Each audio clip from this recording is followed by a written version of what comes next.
बिस्मिल्लाहिर्रहमानिर्रहीम। फरमान मुस्तफ़ा सल्लल्लाहु तआला अलैहि वसल्लम, जो मुझ पर एक बार दुरूद शरीफ पढ़ेगा अल्लाह पाक उस पर 10 रहमतें भेजता है। सल्लु अल हबीब सल्लल्लाहु। पानी 3 सांस में पीना सुन्नत मुबारक है।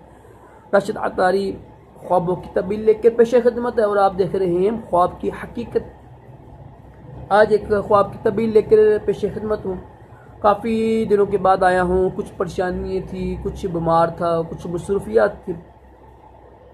आज हम ख्वाब की तबीर सुनेंगे। पत्थर देखना, इतना पत्थर, इसकी 2 तबीरें बनती हैं, यानी 2 वजूहात।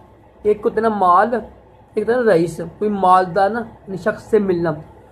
तो अगर ख्वाब में ये देखे ना कि उस बंदे ने या उस औरत ने सफ़ेद रंग का, वाइट रंग का पत्थर देखा है, लिया है, तो इसकी तबीर क्या होगी? इसकी तबीर ये होगी कि जो उस ज़माने का, जो उस मुआशरे का जो अमीर है ना, रईस बंदा है बड़ा, कोई भी लगा लें, वज़ीर लगा लें, इस दौर में MP लगा लें, उससे ना उसको सोहबत होगी, मुनाफा होगा, यानी पैसे मिलेंगे और खुशहाली आएगी।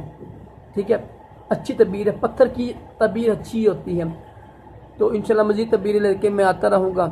अल्लाह पाक हम सब को भी अच्छे अच्छे ख्वाब दिखाए, बुरे ख्वाबों से महफूज रखे और अपने प्यारे महबूब सल्लल्लाहु अलैहि वसल्लम की ख्वाब में ज़ियारत भी नसीब करे। आमीन कहा करें। क्या पता किसकी आमीन कबूल हो जाए। सल्लु अल हबीब सल्लल्लाहु अलैहि वसल्लम।